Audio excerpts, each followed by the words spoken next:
Bonjour, bonjour l'Afrique, bonjour tout le monde. Nous vous saluons pour le progrès de l'Afrique.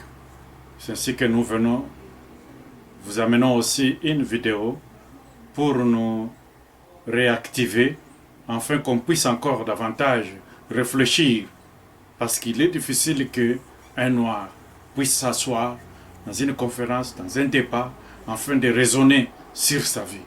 Mais aujourd'hui, les thèmes que nous vous amenons, c'est sur l'esclavage.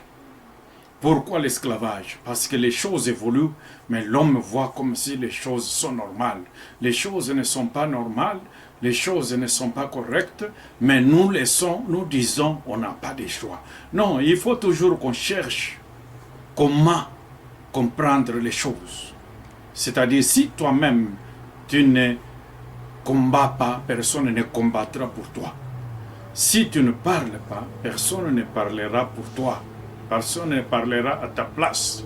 C'est ainsi que nous appelons à tous les Africains pour que partout où vous vous retrouvez, que vous puissiez réfléchir, sommes-nous esclaves ou pas?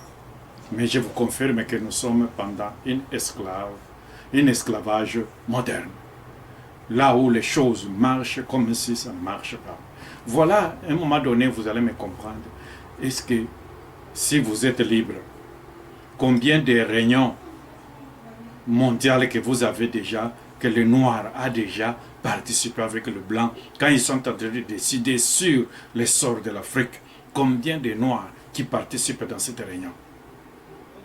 Même au niveau de l'OIWA, l'Organisation des Africains, l'Organisation de l'Afrique, nous voyons toujours le blanc derrière sous la caméra. Mais pour cette vidéo, je suis en train de vous parler comment les Noirs sont devenus Noirs américains.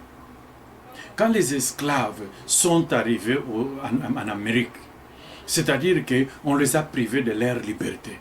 Une petite liberté qui les a été leur donnée, c'était pour mettre au monde. Ils ont quand même mis au monde des enfants. Et ces enfants, à l'âge où l'enfant pouvait apprendre la langue de chez lui, on tue papa, on tue maman, l'enfant reste orphelin de père et de mère.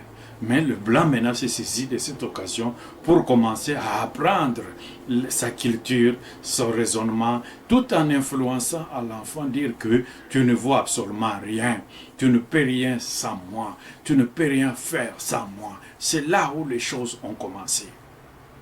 L'enfant avec cette culture a mis au monde. Et de génération en génération, de génération en génération. Vous vous rappelez vous-même, depuis qu'on a commencé l'esclavage, nous sommes passés de l'esclavage à la colonisation, de la colonisation à l'indépendance, de l'indépendance à la démocratie. De la démocratie à la mondialisation que nous sommes aujourd'hui. Mais les choses ne marchent pas toujours. C'était seulement le jeu des mots. L'esclavage continue. Nous sommes pendant un esclavage moderne. L'enfant est né, ne sachant pas d'où venait son père, mais il est resté avec la culture que l'homme blanc lui a inculquée. C'est pourquoi jusqu'à présent, nous craignons le blanc, parce que nous avons réussi ces messages-là qui nous ont dit « sans moi, vous ne pouvez rien ». C'est pourquoi même quand vous m'écoutez sur cette vidéo, vous êtes en train de dire « qu'est-ce que vous dites? Sans le blanc, nous ne pouvons rien ». Vous avez totalement raison, parce que c'est ça ce qu'ils nous ont donné comme culture. Ils ont écrit ça, c'est-à-dire qu'ils ont écrit ce qu'ils voulaient que nous puissions apprendre. Ils ne nous ont pas tout écrit. Regardez l'histoire de l'Égypte. L'histoire de l'Égypte est cachée, voilée, à cause de l'esclavage. Et ne voulait pas que le noir sache qu'est-ce qui s'est passé en Égypte. C'est pourquoi je viens avec Let's Progress Together pour vous réveiller. Quoi que ce soit, tout ce que tu es en train de faire, mettez en tête que tu es esclave. Mais cherchez l'indépendance. Cherchez l'indépendance. Pourquoi pas qu'on puisse commencer à faire des réunions, des conférences, des associations.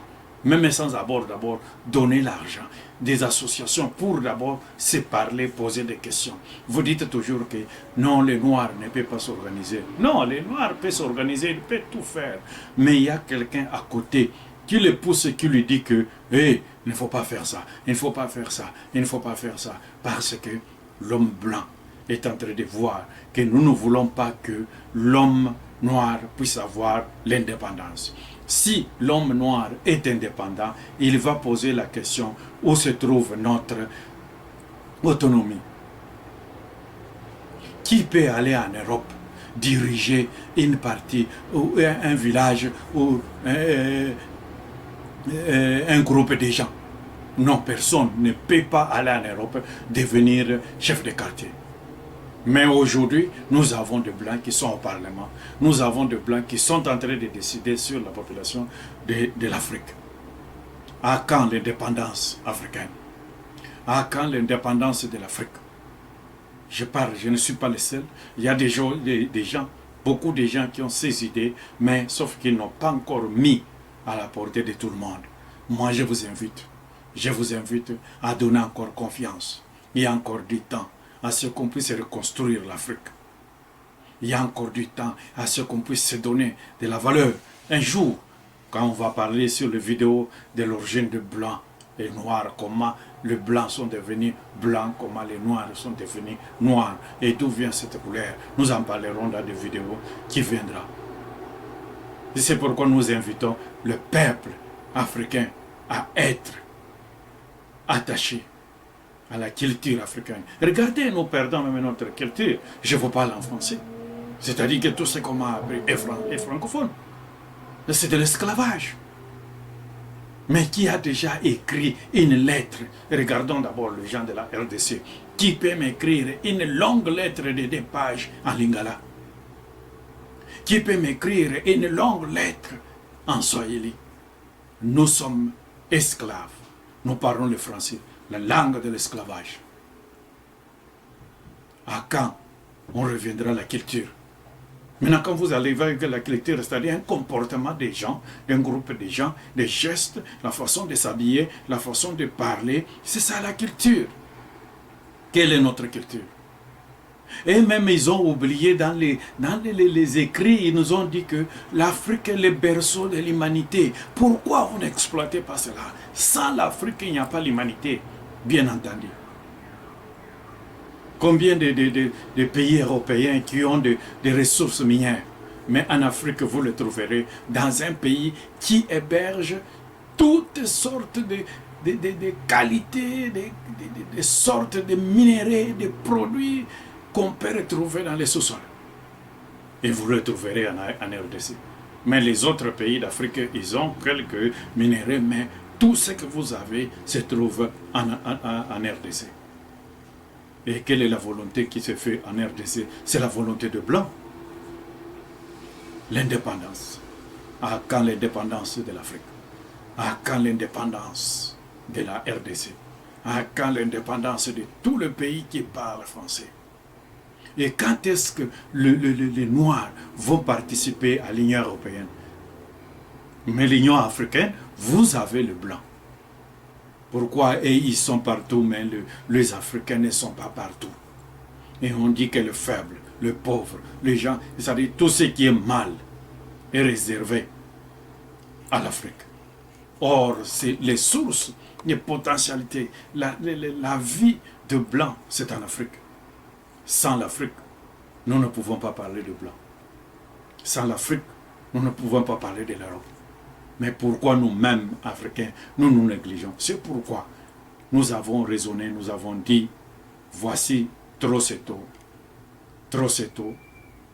Afrique, réveillez-vous. Les Africains, réveillez-vous. Nous sommes dans l'esclavage moderne. Cela vous a été amené par Let's Progress Together avec votre chercheur, analyste Wilson Kimpanga. Recevez cela.